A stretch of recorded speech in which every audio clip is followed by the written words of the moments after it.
Muchos de nosotros estamos familiarizados, y esto porque hace apenas 3 meses que consideramos este pasaje brevemente cuando estudiamos el capítulo 7 de Apocalipsis. No sé cuántos de ustedes estuvieron aquí para ese mensaje, pero Apocalipsis capítulo 7 y Apocalipsis capítulo 14 son pasajes paralelos, hermanos, en el libro de Apocalipsis, a través de los cuales, cuando lo consideramos juntos, la iglesia puede obtener una mayor comprensión de la naturaleza de la iglesia, de cuál es su función en el mundo.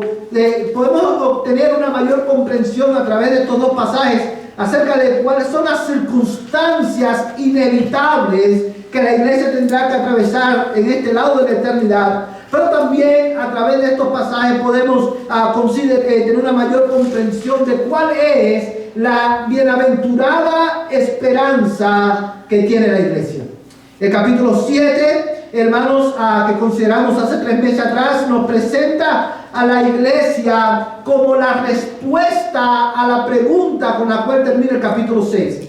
Si usted recuerda, el capítulo 6 termina con una pregunta, hermano, una pregunta que nos lleva a la reflexión, y esa pregunta era esta: el día de la ira de Dios ha llegado. ¿Quién podrá mantenerse? Y Apocalipsis capítulo 7 responde esa pregunta, y hermano, y la respuesta a esa pregunta es básicamente la iglesia. Y ahí, hermano, nos da algunas descripciones de la naturaleza de la iglesia, de su función en el mundo. Y aquí ahora en Apocalipsis capítulo 14, la Biblia, hermano, nos presenta a la iglesia como una comunidad victoriosa.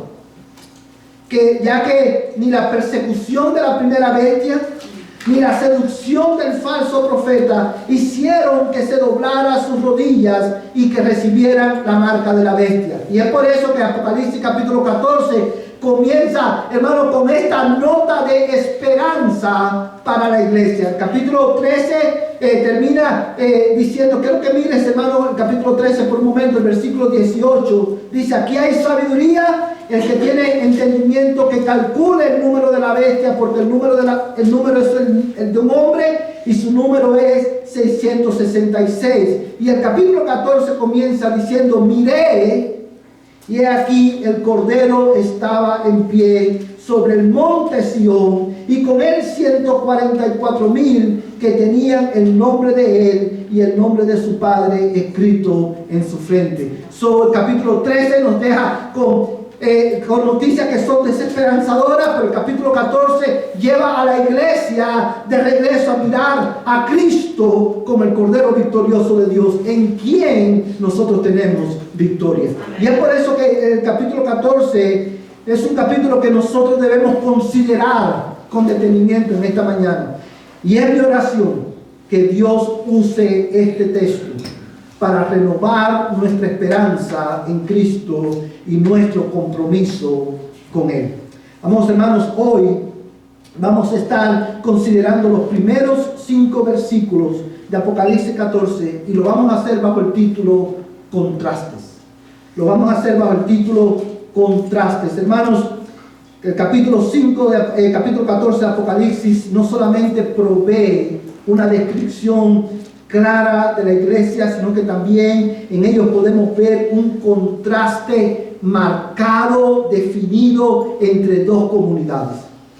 En el capítulo 14, en los primeros 5 versículos, vamos a encontrar un contraste entre los habitantes de la tierra y los habitantes de Sión. Y si usted recordará, cuando en lo que hemos considerado los capítulos previos, hay una expresión que se repite una y otra vez, y es la expresión habitantes de la tierra. Cuando el libro Apocalipsis habla de los habitantes de la tierra, está hablando de todas aquellas personas que están sin Cristo, que pertenecen a este mundo.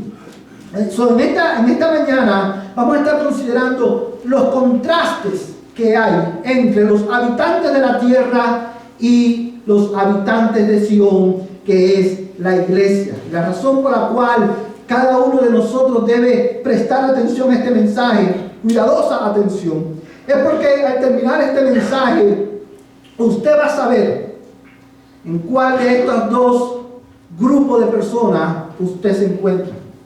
Porque el mundo, como nosotros lo conocemos, se divide solamente en dos grupos de personas. Cuando lo miramos a través de los lentes de Apocalipsis, los habitantes de la tierra y los habitantes de Sion. Y al final de este mensaje, yo quiero que usted se pregunte a cuál de los dos grupos yo pertenezco. En esta mañana, hermano, quiero que usted preste atención a este versículo. Y el primer contraste que vamos a estar mirando en esta mañana, que vemos en la Escritura, es el contraste de identidad. En estos pasajes nosotros encontramos un contraste de identidad que no podemos pasar por alto. Mira nuevamente el versículo 1. Miré y he aquí que el Cordero estaba de pie sobre el monte de Sión, y con él 144,000 que tenían el nombre de él y el nombre de su Padre escrito en la frente. Yo quiero que tú pienses por un momento en el consuelo que la audiencia original de Juan recibió cuando leyó este versículo. Como decía hace un momento atrás, el capítulo 13, hermano, tiene noticias desesperanzadoras para la iglesia. Noticias que pueden ser aterradoras y, hermano, intimidantes para muchos creyentes. Y si usted se fija, para que usted recuerde el contexto de este versículo, quiero que mire por un momento en Apocalipsis capítulo 13, mire el versículo 7. Dice: se le concedió hacer guerra contra los santos y vencerlos, y se le dio autoridad sobre toda tribu, pueblo, lengua y nación. Está hablando aquí, hermano, ¿de quién? De la primera bestia, que es el brazo represivo del dragón. Y dice el versículo 10, vamos a saltar al versículo 10 por un momento, dice: si alguno es destinado a la cautividad va. Si alguno ha de morir a espada ha de morir. Aquí está la perseverancia y la fe de los santos. Mira el versículo 15. Dice: se le concedió dar aliento a la imagen de la bestia, para que la imagen de la bestia también hablara e hiciera dar muerte a todos los que no adoran la imagen de la bestia. Hermanos, cuando usted lee estos versículos dejan en nuestra mente la misma pregunta con la que termina Apocalipsis capítulo 6. ¿Quién podrá mantenerse? Dice la Biblia que a esta bestia se le dio autoridad para hacer guerra a los santos. A los que están destinados a ir a espada irán. Los que están destinados a cautividad irán. La bestia tiene la autoridad para matar a todos aquellos que no la adoren. Y eso deja a la iglesia pensando: ¿quién podrá mantenerse? ¿Habrá iglesia al final de los tiempos? Y Juan dice: miré y aquí que el Cordero, en el capítulo 14, verso 1, estaba de pie sobre el monte de Sión, y con él 144,000 que tenían el nombre de él y el nombre de su Padre escrito en su frente. Amados hermanos, la respuesta a esa pregunta es: sí habrá iglesia. Porque la iglesia es una comunidad victoriosa en Cristo. Esto fue una nota de consuelo para la iglesia de Juan, a la que Juan describió, pero también es una nota de consuelo para nosotros. Porque la iglesia, de la misma manera que el Cordero está en pie, porque nuestras vidas están unidas a Él, la iglesia permanece en pie. Pero no solamente esto, sino que a través de la persecución que la iglesia va a experimentar, todo este ministerio del dragón, a través de la bestia y del falso profeta, no disminuirán a la iglesia, sino que al final de los tiempos, todo el pueblo de Dios, todos aquellos que han sido elegidos por Dios, han sido justificados en Cristo, todos aquellos que el Señor ha salvado, permanecerán hasta el fin. Amén, hermano. Ahora, el versículo 1 también nos da, hermano, o establece un contraste entre estas dos entre estos dos grupos de personas. No solamente nos da esperanza y consuelo, sino que establece un contraste que tampoco podemos pasar por alto. Hermanos, y es precisamente un contraste de identidad. ¿A qué me refiero? Cuando usted lee el versículo 1, dice que estos 144,000, que ya hemos establecido que son números simbólicos que representan la totalidad de la iglesia, dice que tenían el nombre de Él, o sea, el nombre de Cristo, y el nombre de su Padre escrito en su frente.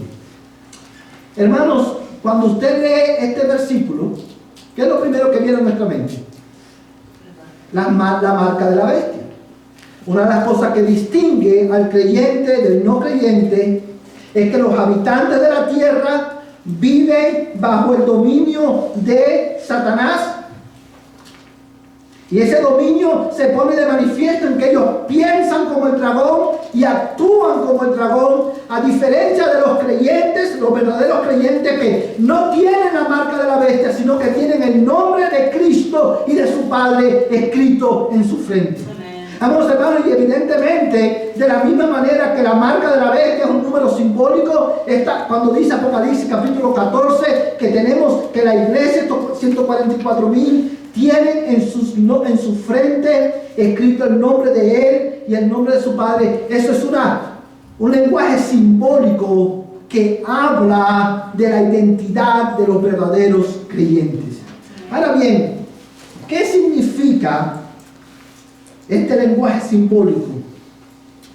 Cuando dicen, hermanos, que los 144,000 tenían escrito en la frente el nombre de Cristo y de su Padre, hermano, eso significa que, a diferencia de los moradores de la tierra, la iglesia se distingue por ser una comunidad que ha sido rescatada por Dios y que le pertenece a Dios. Lo voy a repetir de nuevo. Cuando dice la Biblia, hermano, en el versículo 1, que la iglesia, los 144,000, tenían el nombre de su Padre escrito el nombre de Cristo y de su Padre escrito en su frente. Hermano, está enseñándonos que la iglesia se distingue, la iglesia resalta en el mundo como una comunidad que ha sido rescatada por Dios y que le pertenece a Dios. Y ese es el primer contraste. De la misma manera que los habitantes de la tierra están bajo el dominio del diablo, amados hermanos, la iglesia permanece en pie porque ha sido rescatada por Dios y le pertenece a Dios. Amados hermanos, y esto se hace mucho más claro cuando usted considera el final del versículo 4. Si usted mira el versículo 4, dice: estos son los que no se han contaminado con mujeres, pues son castos. Estos son los que siguen al Cordero a donde quiera que va. Y dice la Biblia, el versículo 4 termina diciendo: estos han sido rescatados de entre los hombres como primicias para Dios y para el Cordero. Amén. Amados hermanos, evidentemente este escrito, el que tienen escrito el nombre de Dios y de Cristo en su frente, es el mismo equivalente del sello del que habla Apocalipsis capítulo 7. Hermanos, cuando nosotros tenemos que interpretar este pasaje a la luz también del contexto cultural de ese tiempo, y cuando nosotros consideramos Apocalipsis capítulo 7 y 14, que habla del sello, y aquí dice que tienen ese sello, es el nombre de Dios que está escrito en su mente y el nombre del Cordero. Hermano, la idea que está transmitiendo es: en aquel tiempo, cuando alguien compraba a un esclavo, le ponían una marca, un sello en la carne que decía que esa persona pertenecía a un dueño específico. Entre los habitantes de la tierra hay una comunidad de personas que han sido compradas, han sido rescatadas por Dios y ahora le pertenecen a Dios. Y esa es una de las mayores distinciones entre la iglesia y el mundo. El mundo está bajo el maligno, la iglesia, hermano, ha sido rescatada por Dios y le pertenece a Él. Y esta, hermano, es una verdad que corre a través de toda la Escritura. Yo quiero, vamos, hermanos, que tú traigas a tu mente Efesios capítulo 2. Yo quiero que tú vayas por un momento a Efesios capítulo 2.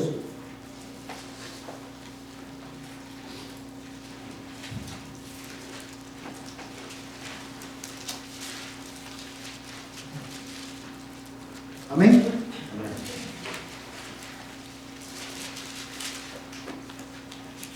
Perdón, Efesios capítulo 1. Y quiero que tú mires, hermano, el versículo 13 y el versículo 14. Amén. Dice la palabra de Dios: en Él también vosotros, después de escuchar el mensaje de la verdad, el evangelio de vuestra salvación, y habiendo creído, fuisteis, ¿qué cosa? Sellados en Él con el Espíritu Santo de la promesa, que nos es dado como garantía de nuestra herencia, con miras a la redención de la posesión adquirida de Dios para alabanza de su gloria. Quiero que mires este versículo y lo compares, hermano, con Apocalipsis capítulo 14, verso 1. Hace un momento decía que en medio de los habitantes de la tierra hay una comunidad de personas, una comunidad que nadie puede contar, que es innumerable, y esta comunidad se distingue. ¿Por qué? Porque ha sido comprada, ha sido rescatada, ha sido redimida por Dios y ahora le pertenece a Dios. Ahora, Efesios capítulo 2, capítulo 1 nos enseña, nos da más luz y nos muestra cómo eso ocurre. Lo que Efesios capítulo 1 que acabamos de leer describe es, hermano, la marca, por decirlo de alguna manera, o la señal de Dios en la vida de su pueblo. ¿Y cómo eso ocurre? Dice el texto, yo creo que tú te deleites en este pasaje.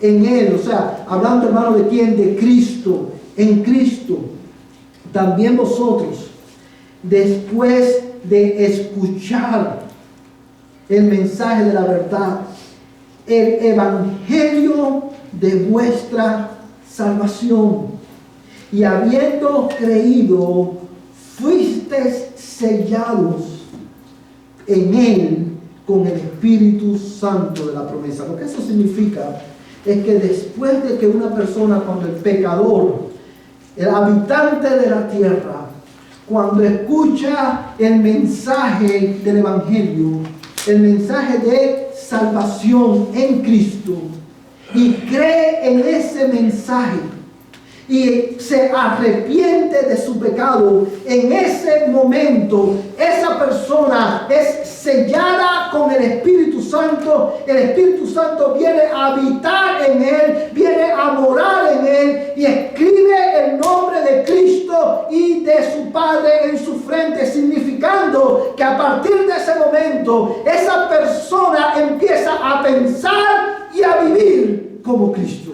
de una manera gradual, de una manera progresiva. Lo que eso significa es que cuando el habitante de la tierra, el pecador, escucha el mensaje del evangelio y, hermano, cree ese mensaje y se arrepiente, el Espíritu Santo borra la marca de la bestia de su frente y de su mano derecha y pone el sello de Dios, significando que ahora esa persona no está bajo el dominio de Satanás, sino que le pertenece a Dios. Amén. Y en consecuencia el diablo no le puede tocar. Amén. Por eso que la iglesia tiene esperanza, hermano. Amén. Porque si vamos a ser perseguidos, si vamos a ser, muchos van a ser perseguidos, muchos quizás tendrán que dar su vida por la fe. Sin embargo, el diablo podrá quitarnos temporalmente la vida. lo que el diablo nunca podrá quitar, lo que el diablo nunca podrá borrar, es el sello de Dios en la vida de sus hijos. Y ese sello de Dios se hace evidente en actos de obediencia, hermano, a la palabra de Dios. De la misma manera que los habitantes del mundo, los que recibieron la marca de la bestia, piensan como el dragón y actúan como el dragón, la iglesia, porque ahora estamos en Cristo, pensamos como Cristo y actuamos como Cristo para la gloria de Dios. Amén, hermanos. Hermanos, pero esta verdad de que nosotros hemos recibido el nombre, el sello de Dios en nuestra frente, también transmite una idea también consoladora para su pueblo. ¿Y cuál es esa idea? ¿Cuál es esa verdad? Bueno, hermanos, el hecho de que tenemos el sello de Dios en nuestra frente, su nombre y el nombre de Cristo escrito en nuestra frente, eso significa que la iglesia se distingue del mundo también en que es una comunidad que goza de la aprobación y el deleite de Dios. La iglesia es una comunidad que goza de la aprobación y el deleite de Dios. Yo quiero que tú mires conmigo dos pasajes de la Escritura. Quiero que mires, hermano, Apocalipsis capítulo 3, verso 12. Y luego vamos a ir a Isaías capítulo 62. Amén. Apocalipsis capítulo 3, verso 12. ¿Todos lo tienen, hermanos? Dice Apocalipsis capítulo 3, verso 12 de esta manera: al vencedor lo haré una columna en el templo de mi Dios, y nunca más saldrá de allí. Escribiré sobre él el nombre de mi Dios y el nombre de la ciudad de mi Dios, la nueva Jerusalén que desciende del cielo de mi Dios, y mi nombre nuevo. Hermanos, si usted se fija y usted compara este versículo con Apocalipsis capítulo 14, verso 1, este versículo nos da más luz interpretativa acerca de este sello de Dios. Y este sello no solamente incluye el nombre del Padre y el nombre de Cristo, sino que también incluye el nombre de la ciudad de Dios. ¿Qué significa eso? ¿Cuál es el nombre de la ciudad de Dios? Bueno, es ahí donde necesitamos ir a Isaías capítulo 62. Yo quiero que tú vayas por un momento a Isaías capítulo 62, verso 1 al 4. Libro del profeta Isaías, capítulo 62, verso del 1 al 4. Todos lo tienen, hermanos.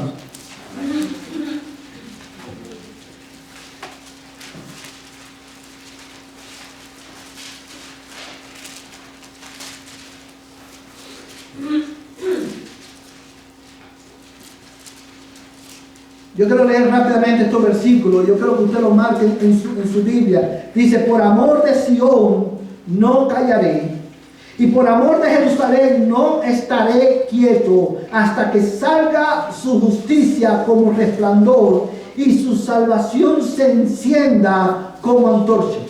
Fíjate, hermano, una pausa aquí en este pasaje. Dice: por amor de Sión no callaré, y por amor de Jerusalén no estaré quieto. Eso habla de que Dios intencionalmente, activamente iba a obrar en la salvación ¿de quién?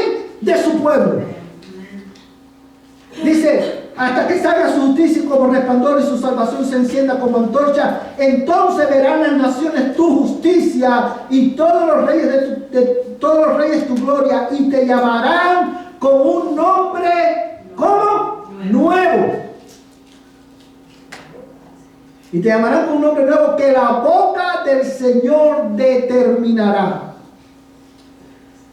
Serás también como corona de hermosura en la mano del Señor y diadema real en la palma de tu Dios. Nunca, escucha bien, nunca más se dirá de ti abandonada, ni de tu tierra se dirá jamás desolada, sino que se te llamará: mi deleite está en ella, y tu tierra desposada, porque en ti se deleita el Señor, y tu tierra será desposada. Mira conmigo, hermano, el versículo 11 y el versículo 12. He aquí el Señor ha proclamado hasta los confines de la tierra. Decid a la hija de Sión, he aquí tu salvación viene, he aquí su galardón está con él, y delante de él su recompensa. Y los llamarán pueblo santo, redimidos del Señor, y a ti te llamarán buscada, ciudad no abandonada. Amén. Amados hermanos, cuando Dios pone su sello en tu frente, eso significa que la iglesia goza de la aprobación y el deleite de su Dios.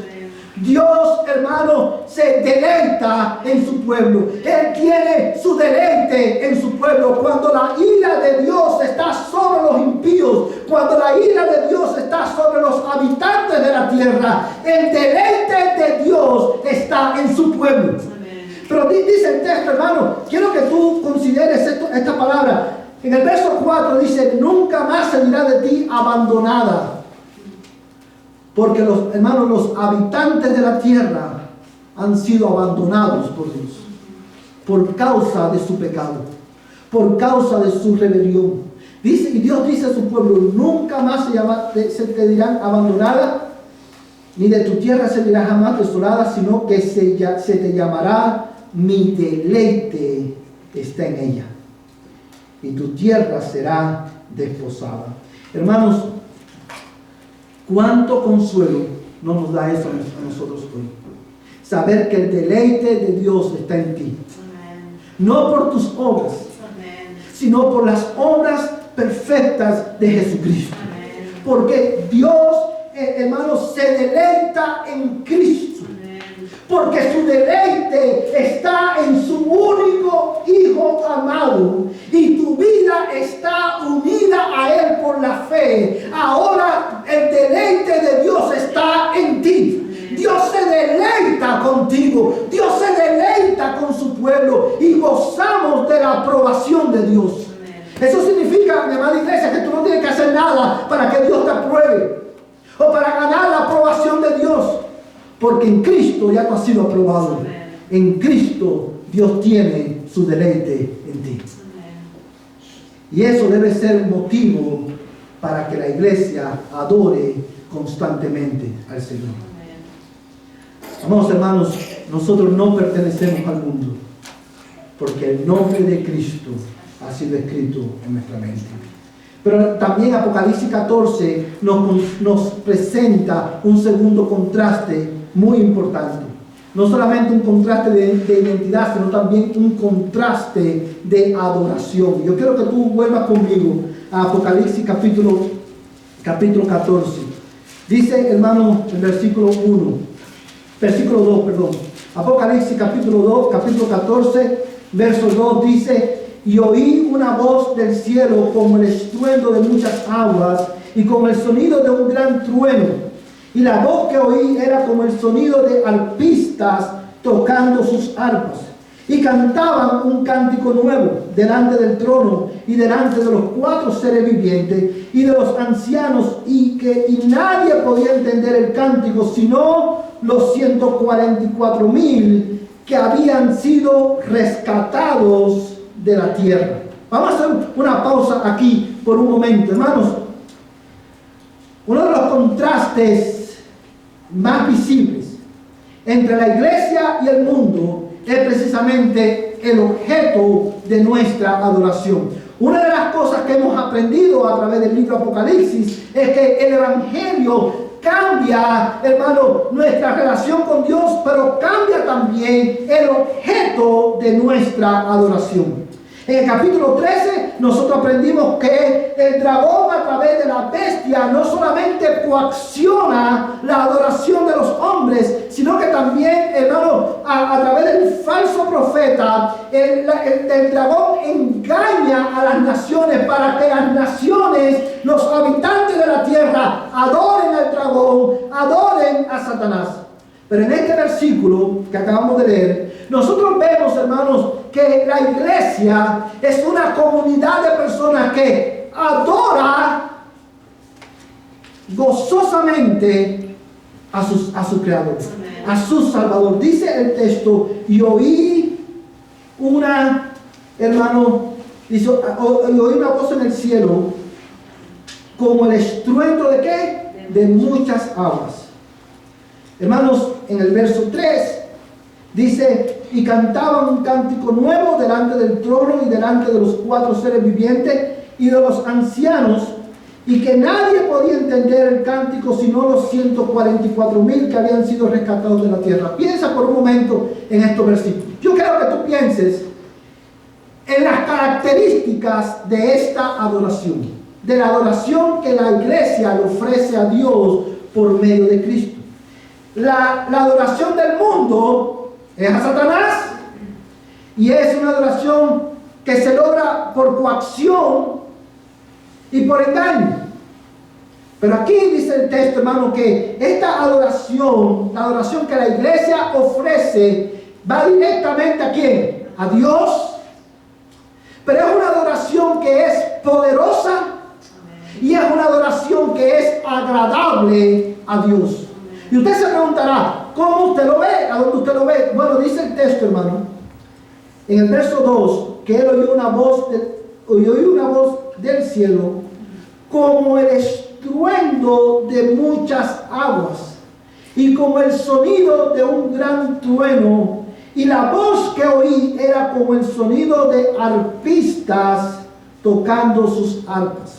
Hermanos, quiero que pienses por un momento en lo que este texto está diciendo. Cada vez que la Biblia habla, cuando dice que la voz que él oyó en el cielo, mira la característica, como Juan lo describe. Era una voz como, dice el texto, hermano, como el estruendo de muchas aguas y como el sonido de un gran trueno. Esta era una adoración que era apasionada. En las cortes celestiales todos cantan a pulmón abierto acerca de las maravillas de Dios. En el cielo, hermano, lo que Juan está describiendo aquí es como un amigo mío diría, esto era un ruido gozoso. Había gozo, hermano, había una pasión por Dios y por su gloria. Pero quiero que también mire que él dice, hermano, en el texto, que la voz que él oyó no solamente era como un trueno y como el ruido de muchas aguas, sino que también él dice que la voz que él oyó era como el sonido de arpistas. Y eso habla del carácter agradable de la adoración delante de Dios. Era estruendosa, era como un trueno porque era una adoración apasionada, pero era una adoración también agradable a Dios. Era una adoración, hermano, armoniosa. ¿Y por qué esto es importante para nosotros? Bueno, hermano, la razón por la cual esto es importante es porque nosotros debemos recordar que el llamado a adorar a Dios con gozo no es una invitación al desorden ni a la confusión. El llamado a adorar a Dios con gozo es un llamado a responder con nuestro intelecto, con nuestra voluntad y con nuestras emociones a la excelencia del carácter de Dios de una manera que es agradable a Él. Adora a Dios con gozo, adora a Dios con pasión, pero adóralo, hermano, adóralo de una manera que honre su nombre, que sea agradable a Él. Hermanos, adorar a Dios con gozo, y quiero enfatizar esto, no es un llamado al desorden, no es un llamado a estar brincando, no es un llamado a formar un desorden en la iglesia que nadie pueda entender. Cuando la iglesia canta en la tierra, debe cantar con gozo, debe cantar con su intelecto, debe cantar con su voluntad, debe cantar con sus emociones, porque nosotros no podemos desprender nuestras emociones de nuestra adoración a Dios, pero amados hermanos, debemos de hacerlo de una manera que honre a Dios y beneficie a mis hermanos. Dice que era como un estruendo, como un trueno, pero también era como la voz de arpistas. Hermanos, Esta adoración no solamente era poderosa y agradable a Dios, sino que la adoración que ellos ofrecían era una adoración que estaba basado en hechos, no en circunstancias. Dice el versículo 3 que cantaban un cántico nuevo delante del trono y delante de los 4 seres vivientes y de los ancianos, y nadie podía aprender el cántico sino los 144,000 que habían sido rescatados de la tierra. Hermanos, la razón por la cual esta descripción es importante es porque cada vez que en la Biblia, en el Antiguo Testamento, se menciona o se habla de un cántico nuevo expresado a Dios o cantado a Dios, todas las veces que usted escucha esta expresión en el Antiguo Testamento, está vinculado con un acto de liberación que Dios ha llevado a cabo a favor de su pueblo. Marca ahí Apocalipsis capítulo 14. Vamos a ir por un momento, hermano, al Salmo 98, verso 1, porque yo quiero que usted lo vea en la Biblia. Salmo 98, verso 1.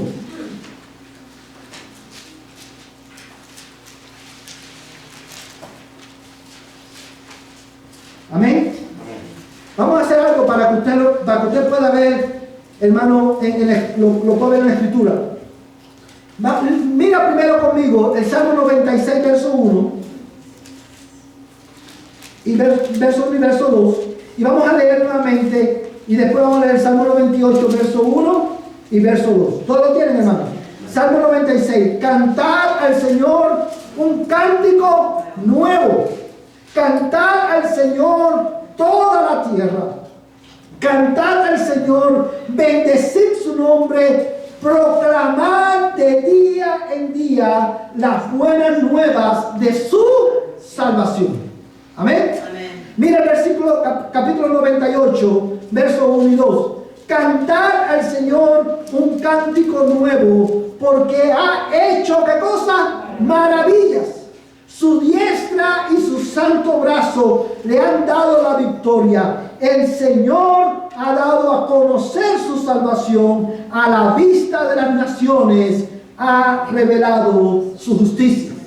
Cuando, amados hermanos, en Apocalipsis capítulo 14 nos dice que los 144,000 cantaban un cántico nuevo, lo que está transmitiendo, lo que nos está enseñando es que la adoración de la iglesia, a diferencia de la adoración del mundo, es una adoración que no solamente está dirigida a Dios, sino que está enraizada no solamente en las verdades de quién es Dios, sino en las maravillas de las obras de Dios.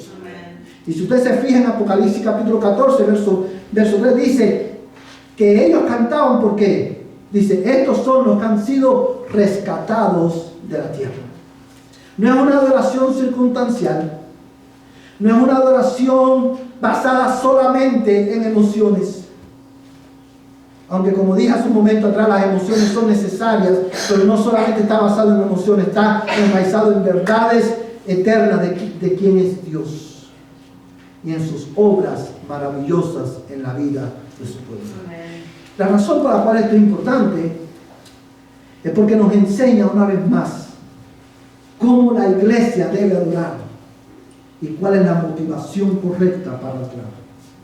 Nos enseña además que nosotros debemos adorar, siempre vamos a tener una razón para adorar.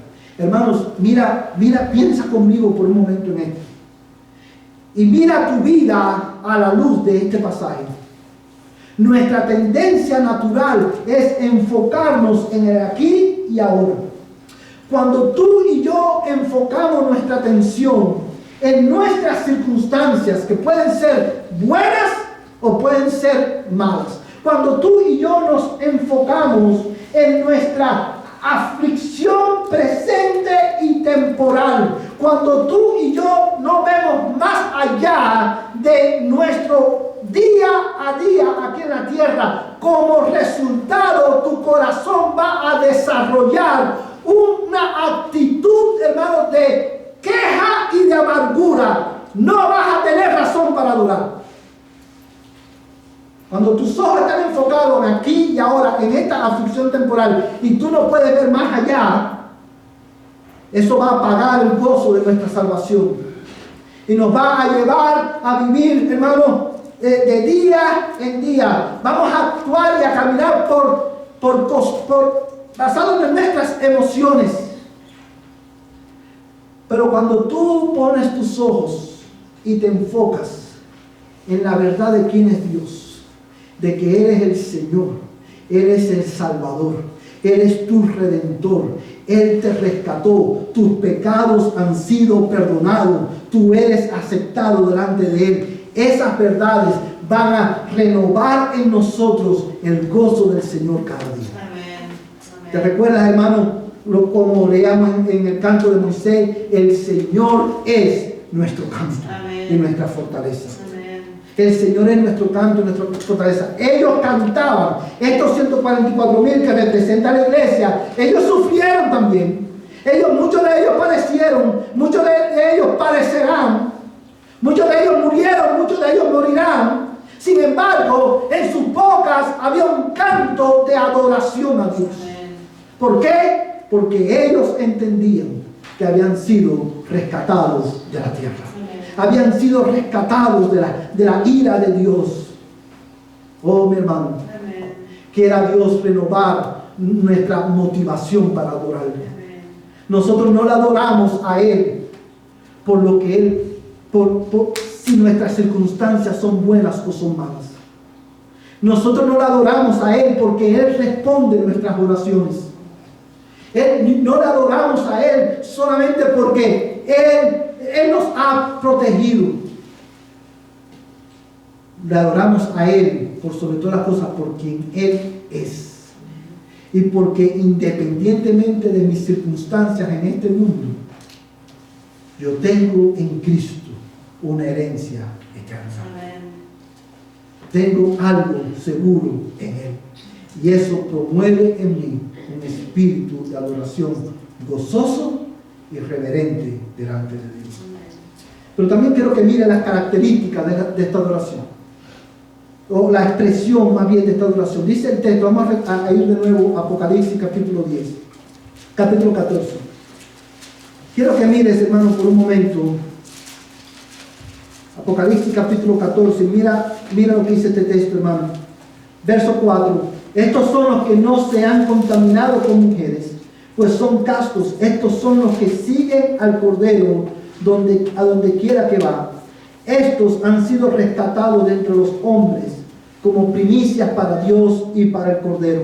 En su boca no fue hallado engaño y están sin manchas. Hermanos, la adoración de los 144,000, que es la adoración de la iglesia, no solamente se expresaba en cantos, se expresaba también en el estilo de vida que ellos vivían. Y dice la Biblia que esto, yo quiero que tú mires y consideres la expresión marcada del texto. Dice, hermano, ¿a qué me refiero? Dice el verso 4, estos son los que no se han contaminado con mujeres.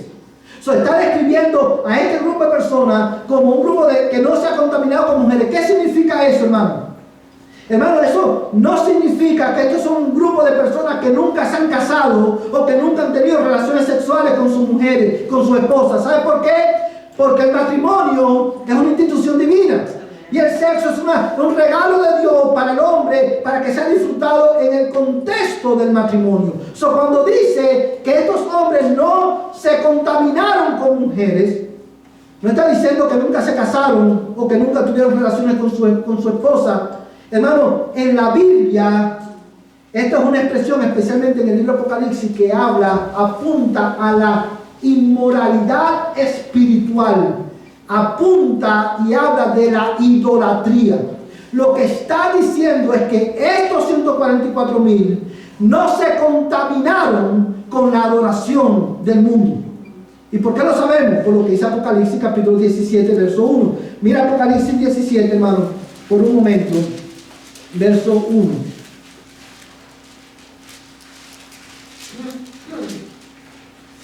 Amén.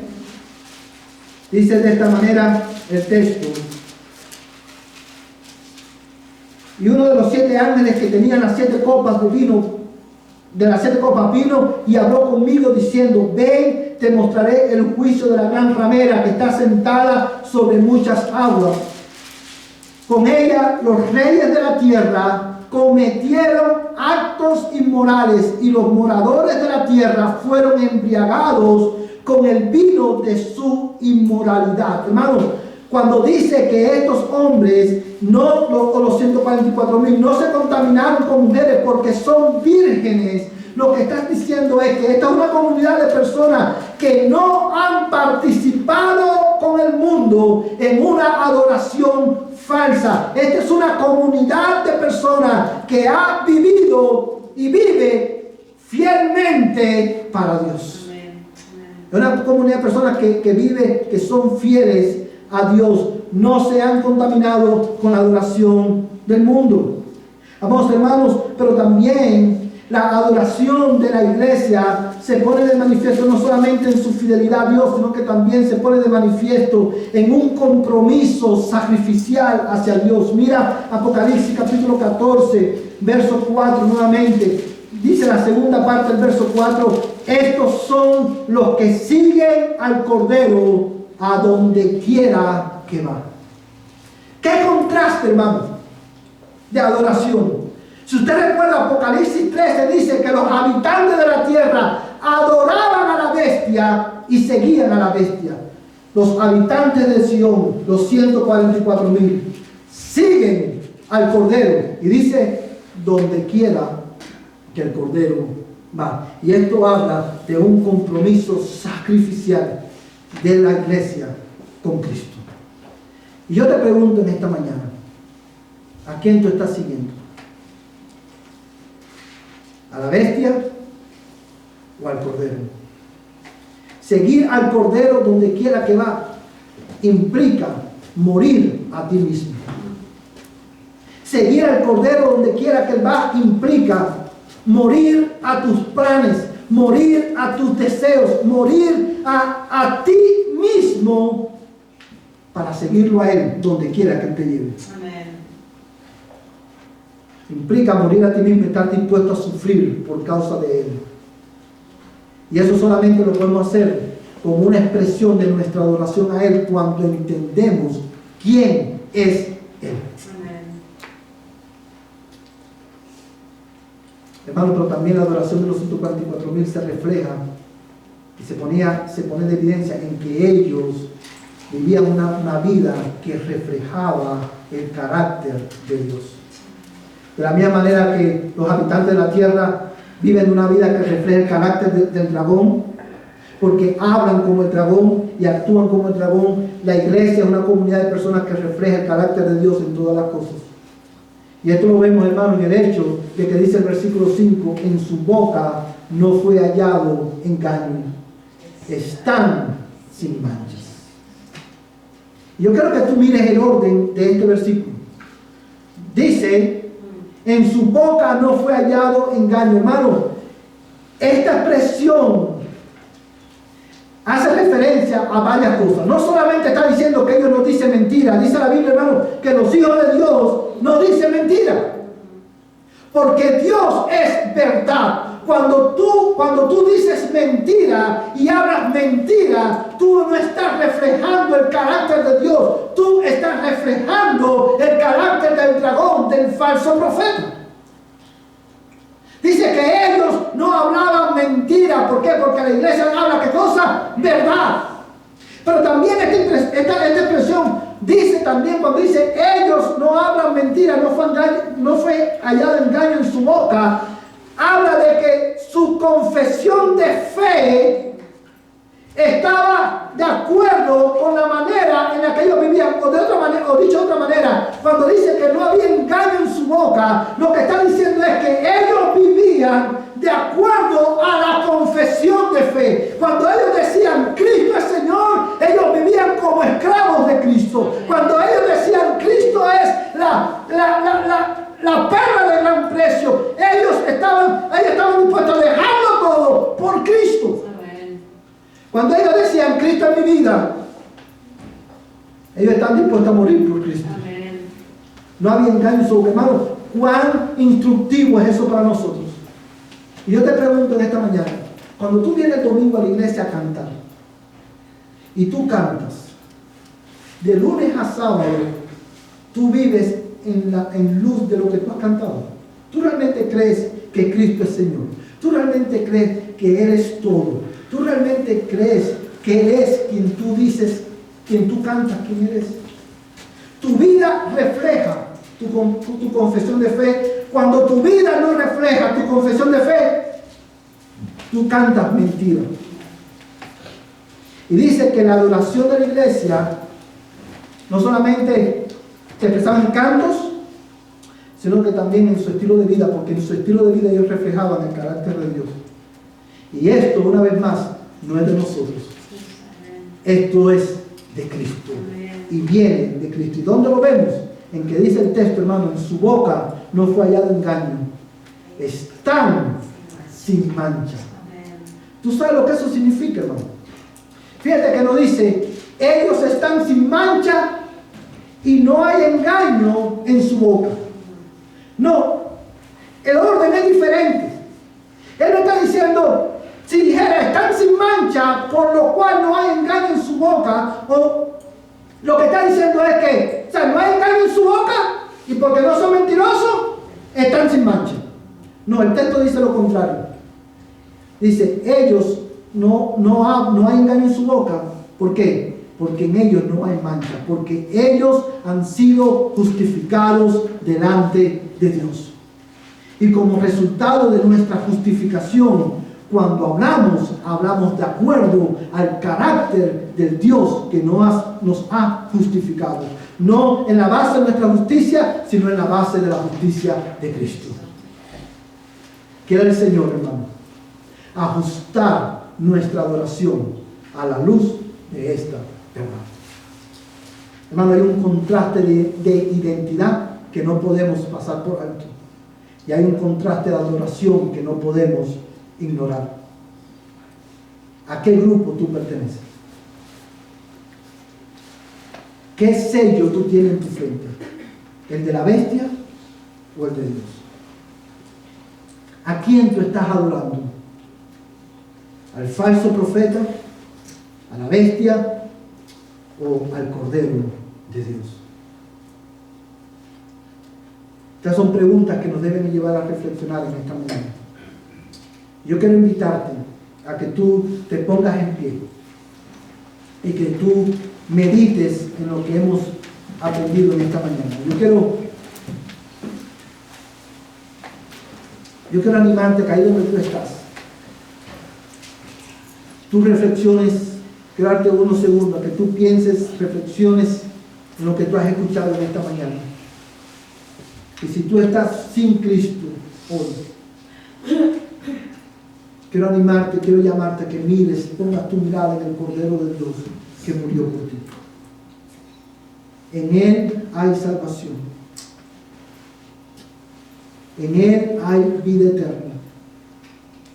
Él murió por ti para hacerte libre del dominio de Satanás y del poder del pecado. Él murió por ti para hacerte libre de la ira venidera de Dios.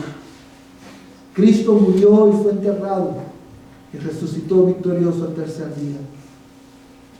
Juan comienza el capítulo 14 diciendo, y miré al Cordero que estaba de aquí.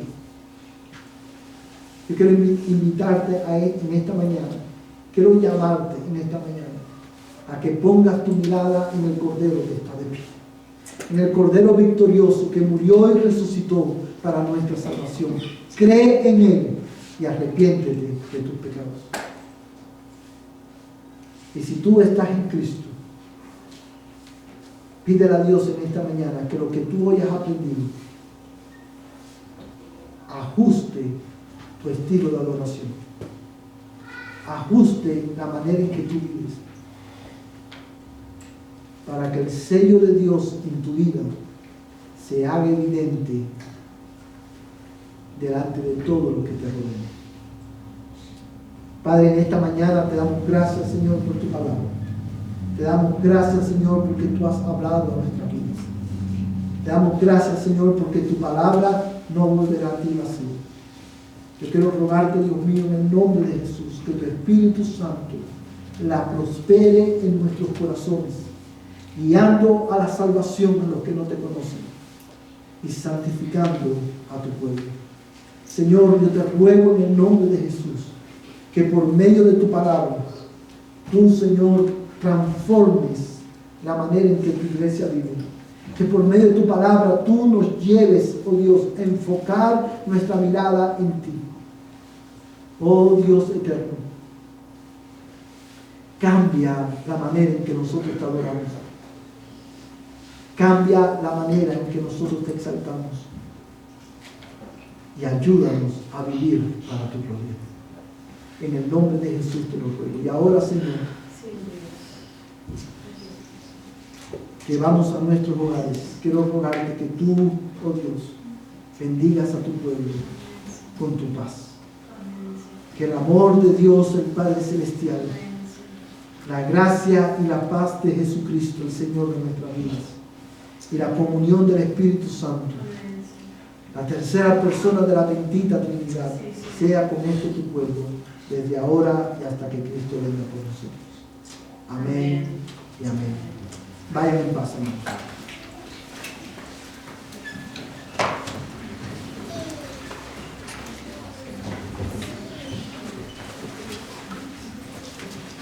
Recuerden los hermanos que mencionamos, hermanos, después que nos